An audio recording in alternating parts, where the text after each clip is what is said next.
एक राधेश्याम नामक युवक था। स्वभाव का बड़ा ही शांत एवं सुविचारों वाला व्यक्ति था। उसका छोटा सा परिवार था जिसमें उसके माता पिता, पत्नी एवं 2 बच्चे थे।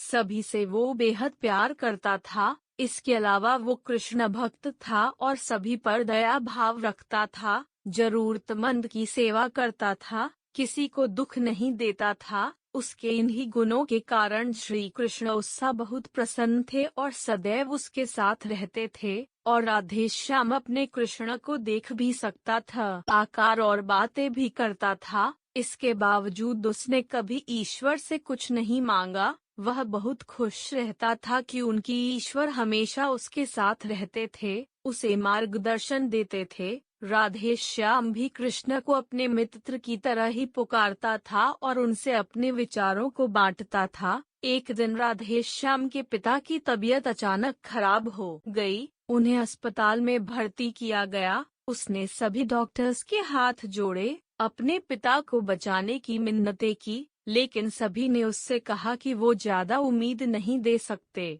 और सभी ने उसे भगवान पर भरोसा रखने को कहा। तभी राधेश्याम को कृष्ण का ख्याल आया और उसने अपने कृष्ण को पुकारा। कृष्ण दौड़े चले आए। राधेश्याम ने कहा, मित्र, तुम तो भगवान हो, मेरे पिता को बचा लो। कृष्ण ने कहा, मित्र, ये मेरे हाथों में नहीं है। अगर मृत्यु का समय होगा तो होना तय है। इस पर राधेश्याम नाराज हो गया और कृष्ण से लड़ने लगा। गुस्से में उन्हें कोसने लगा। भगवान ने भी उसे बहुत समझाया पर उसने एक ना सुनी। तब भगवान कृष्ण ने उससे कहा, मित्र, मैं तुम्हारी मदद कर सकता हूँ, लेकिन इसके लिए तुम्हें एक कार्य करना होगा। राधेश्याम ने तुरंत पूछा, कैसा कार्य?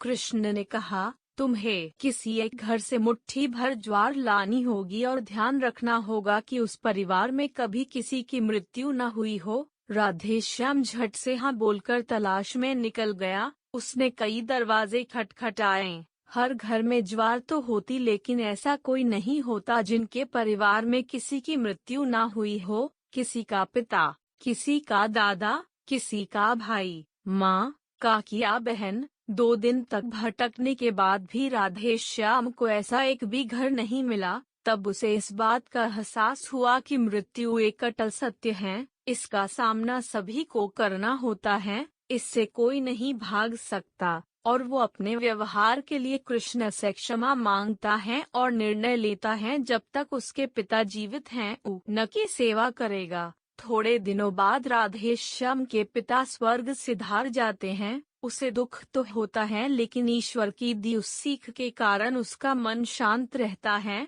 दोस्तों, इसी प्रकार हम सभी को इस सच को स्वीकार करना चाहिए कि मृत्यु एक अटल सत्य है। उसे नकारना मूर्खता है। दुख होता है, लेकिन उसमें फंस जाना गलत है, क्योंकि केवल आप ही उस दुख से पीड़ित नहीं हैं, अपितु संपूर्ण मानव जाति उस दुख से रूबरू होती ही है। ऐसे सच को स्वीकार कर आगे बढ़ना ही जीवन है। कई बार हम अपने किसी खास के चले जाने से इतने बेबस हो जाते हैं कि सामने खड़ा जीवन और उससे जुड़े लोग हमें दिखाई ही नहीं पड़ते। ऐसे अंधकार से निकलना मुश्किल हो जाता है। जो मनुष्य मृत्यु के सत्य को स्वीकार कर लेता है, उसका जीवन भार विहीन हो जाता है और उसे कभी कोई कष्ट तोड़ नहीं सकता। वो जीवन के हर क्षेत्र में आगे बढ़ता जाता है।